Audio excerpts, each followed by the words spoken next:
मेरे अजीज दोस्तों और बुजुर्गों, मुझ पर इल्जाम लगा दिया जाता है आज हम आपकी इस मुबारक सरजमीन को आ रहे थे, ये बहादुरों की सरजमीन है बहरेच और मटेरा। तो ये समाजवादी पार्टी के लोग ये कहना शुरू कर दिए कि असदुद्दीन ओवैसी आएगा तो भाजपा को फायदा होगा। बताओ अखिलेश यादव, बिहार में तुमने अपने 5 सांसद को भिजाया था कि ओवैसी ना जीत पाए। तुम्हारे 5 सांसद सीमांचल किशनगंज में आकर 15 दिन बैठ गए, रोज मीडिया से बात करते, रोज गांव-गांव जाकर जनता को बताते, मगर नतीजा क्या निकला?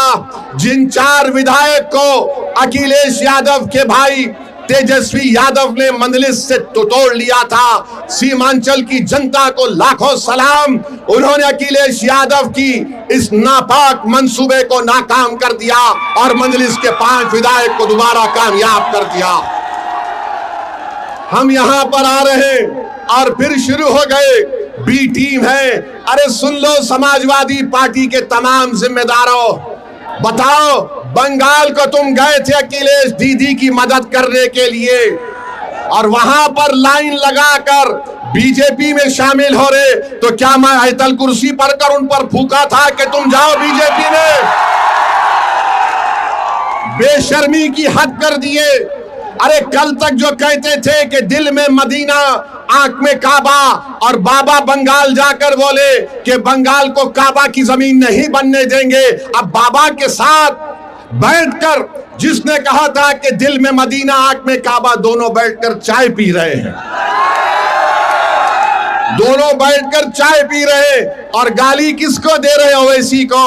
अरे मैं जानता था ये तमाम के तमाम कठपुतलियां हैं बीजेपी आरएसएस के। एक हवा के झोंके में तमाम के तमाम ने सर झुका दिया और बीजेपी में चले गए। अरे तुमने हमारे विधायक को तोड़ा, बिहार में हम दोबारा जीत कर आए। मैं उत्तर प्रदेश की जनता से अपील कर रहा हूं, बहरेच और मटेरा की जनता से अपील कर रहा हूं, आप मजलिस का साथ दीजिए। हम मर जाना पसंद करेंगे मगर अपने ईमान को और आपकी मोहब्बत का सौदा नहीं करेंगे फिरका परस्त आरएसएस की ताकतों के सामने। इल्जाम हम पर लगाया जाता है मगर कारनामे कोई और करता है। बताओ अखिलेश यादव, जो ममता बनर्जी के 20 MP चले गए, क्यों गए वो? उनको कोई कुछ नहीं बोलता।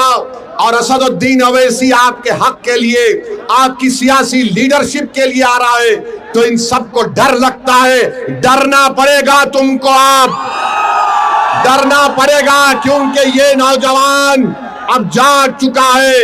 इन नौजवानों ने ठान ली है कि इंशाअल्लाह ताला अब के बार उत्तर प्रदेश में इनके इत्तेहाद का एक इनकलाब बर्पा होगा। इनके इत्तेहाद से इनकी लीडरशिप पैदा होगी, इनकी मेहनत से इंशाअल्लाह ताला आपके नुमाइंदे उत्तर प्रदेश के विधानसभा में जाएंगे।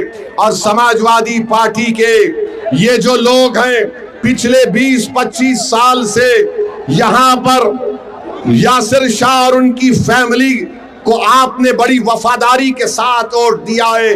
बताइए उन्होंने बहरेच और मटेरे में क्या काम किया? कुछ काम नहीं किया। आपने वफादारी से वोट दिया मगर इन्होंने कहीं पर भी एक अस्पताल नहीं बनाया। क्या मटेरा की विधानसभा में हमारी बेटियों का कॉलेज है? क्या मटेरा में अस्पताल है? क्या मटेरा विधानसभा में जो इलाके बुलबुल नवाज, मंगलपुरवा, गगड़ा, नरसिंगा डब्बा, यहाँ पर कोई रोड है या एम्बुलेंस चल सकती है? क्या इन सब चीजों को आप देख रहे हैं? और जब से शौकत अली मटेरा के रोड पर चलना शुरू किया, गरीब के गम को अपना गम समझा, उन झोपड़ियों में जाकर आपकी तकालीफ को देखकर आपको हिम्मत और दिलासा दिलाना शुरू किया, तो यासिर शाह के खानदान को लगा कि अब हमारा दी एंड होने वाला है, इसीलिए रोड पर निकल कर आ गए। 4 साल कहीं नहीं दिखे मगर जब ओवैसी की पार्टी का एक सिपाही आपके इत्तेहाद और आपके ताकत को दिखाने के लिए परचम लेकर आता है तो लखनऊ से अखिलेश कहता है अगर यहां से शौकत निकल जाएगा तो फिर हमारा तमाम किला मिस्मार हो जाएगा। तो मैं आपसे अपील कर रहा हूं कि 4 साल में यासिर शाह का परिवार नहीं दिखा मटेरे में, आज मजलिस आई तो गांव गांव जा रही हमारी बहन, गांव गांव को जा रही है। अरे अखिलेश यादव सुन लो, इंशाअल्लाह ताला सिर्फ मटेरा विधानसभा नहीं, उत्तर प्रदेश के बहुत सारी विधानसभा पर यही माहौल बनेगा जो आज हम यहां पर देख रहे हैं। तो मेरे अजीज दोस्तों और बुजुर्गों, मैं आप तमाम से एक बात की इजाजत लेकर इस बात का ऐलान करना चाहता हूं कि आने वाले विधानसभा में क्या मैं शौकत अली को यहां से आपका कैंडिडेट घोषित करूं? क्या आपकी इजाजत है कि मैं शौकत अली को भी कैंडिडेट बनाऊं? क्या मैं इजाजत है आपकी? आप पूरा साथ देंगे तो लगाओ मेरे साथ नारा, नारे तकबीर, नारे तकबीर। आप तमाम की इजाजत की बुनियाद पर मैं जनाब शौकत अली को मटेरा विधानसभा पे के लिए मजलिस का उम्मीदवार का ऐलान करता हूं। अल्लाह उनको कामयाब और कामरान करे, अल्लाह उनको कामयाब और कामरान करे। और आपकी आवाज बनकर शौकत जाएगा, जब आप पुकारेंगे खादिम के तौर पर आएगा। यासिर शाह में गुरूर और तकब्बुर है। यासिर शाह ये समझता है कि मालिक है, मालिक तुम हो, शौकत तुम्हारा खादिम रहेगा इंशाअल्लाह ताला। अब मालिक का दौर नहीं चलेगा, अब खादिम की खिदमत चलेगी इंशाअल्लाह ताला। तो मेरे अजीज दोस्तों और बुजुर्गों, अगर मैं भारत के प्रधानमंत्री को कुछ ना बोलूं तो बाबा भी नाराज हो जाएंगे, अखिलेश भी नाराज हो जाएंगे। मैं इन दोनों को नाराज नहीं करना चाहता हूं। हम भारत के प्रधानमंत्री कहते हैं कि भारत विश्व गुरु बन गया,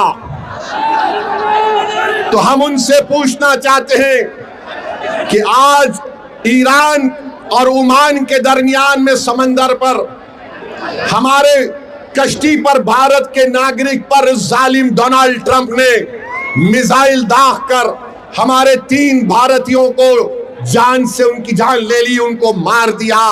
भारत के प्रधानमंत्री, आपकी जबान पर डोनाल्ड ट्रंप का नाम क्यों नहीं आता बताओ?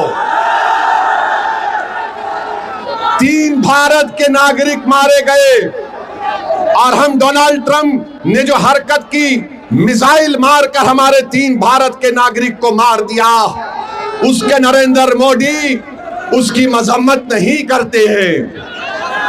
अरे एनकाउंटर करो, मारो मुल्ला को, दाढ़ी पकड़कर मारते हैं, घर में घुसते हैं, मदरसों को तोड़ते हैं। अरे तुम कैसे बहादुर हो, तुम तो बुज़दिल हो, बुज़दिल हो। 3 भारत के नागरिक मारे गए और 133 करोड़ जनता का प्रधानमंत्री उसका कंडेम तक नहीं कर सकता।